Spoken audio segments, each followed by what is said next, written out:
Bonjour, vous qui venez de recevoir le nouveau boîtier OBD2 Bluetooth, voici une petite vidéo de démonstration sur son utilisation. Première étape, retirez le boîtier OBD2 de sa boîte d'origine. Vous avez évidemment les instructions au dos avec les numéros de contact. Vous prenez le boîtier, vous repérez la prise OBD de votre véhicule qui se situe en général sous le volant. Hop, vous la branchez. Normalement, vous avez une petite diode rouge qui s'allume. Une fois que c'est fait, vous pouvez mettre le contact. Voilà. Contact mis. Allez sur votre téléphone. Vous pouvez ouvrir directement l'application de diagnostic. Alors, dans un premier temps, ce qu'on va faire, c'est qu'on va activer le Bluetooth. Voilà. Pas besoin de chercher à vous connecter au boîtier depuis les réglages de votre téléphone. Ça va se faire directement depuis l'application.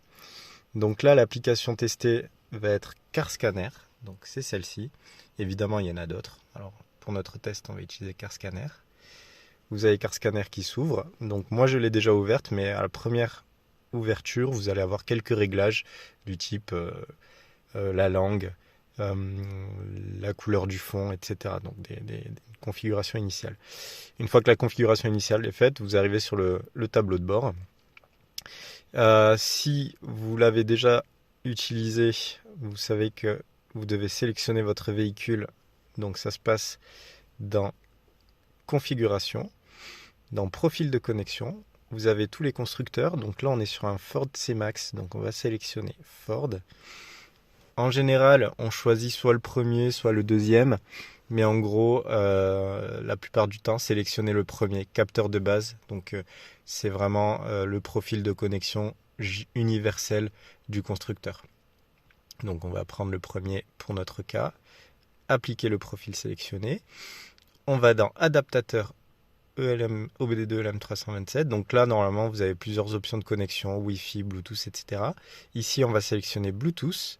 Et en dessous, vous avez le nom du dispositif qui apparaît. Et donc là, c'est à ce niveau-là où vous allez avoir tous les appareils disponibles. Donc vous pouvez faire rafraîchir si vous voulez. Ça va rechercher et l'OBD2 va réapparaître. Donc vous appuyez dessus pour vous y connecter. Une fois que c'est fait, voilà, le dispositif est sélectionné. Alors il est possible que vous soit demandé un mot de passe. Le mot de passe du boîtier, s'il est demandé, c'est 1, 2, 3, 4, tout simplement. Une fois que c'est fait, vous retournez sur l'écran d'accueil de CarScanner, vous avez le bouton connecter, vous appuyez dessus. Et donc là, ça va lancer la connexion et normalement, le petit boîtier devrait déjà clignoter. Voilà. Donc là, on est bien connecté. Connexion à l'ELM, donc le boîtier, connexion à l'UCE, le calculateur et tous les boutons sont devenus bleus. Donc là, à partir de là, par exemple, dans tous les capteurs, vous allez pouvoir relever des informations. Donc là, ici, on a des différentes températures. On peut avoir des pressions, la pression de la rampe de carburant, le voltage des différentes sondes, là, la sonde lambda, etc. Hop, si on veut faire un diagnostic, ça se passe dans Anomalie DTC. Donc vous appuyez dessus.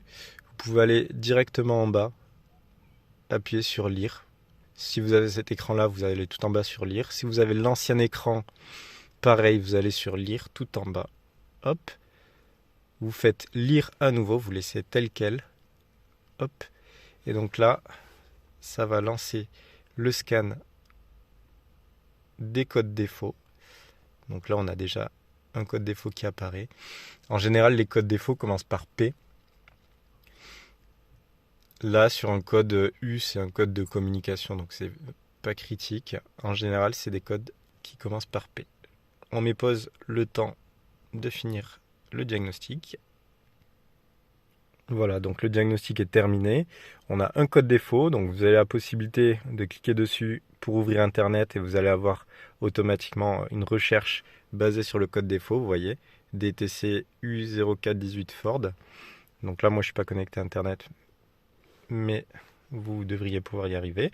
Vous avez la possibilité d'exporter la liste des défauts. Donc, il va vous proposer d'envoyer ça soit par SMS, soit par mail, soit de créer une note avec la liste des défauts. Donc là, ça peut être utile aussi pour stocker ça.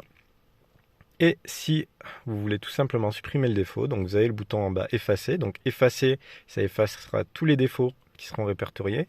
Soit vous pouvez les effacer un par un, donc avec la corbeille. Donc là, on va effacer directement tous les défauts, même s'il n'y en a qu'un seul.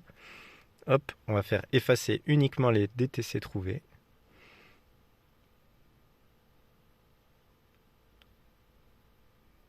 Et voilà, donc la libération du DTC est terminée. N'oubliez pas que la décision finale est prise par une unité de contrôle. Effacer un code problème n'est pas un moyen de résoudre un problème. Donc là, la suppression du code défaut est terminée. Donc on a vidé le calculateur des défauts.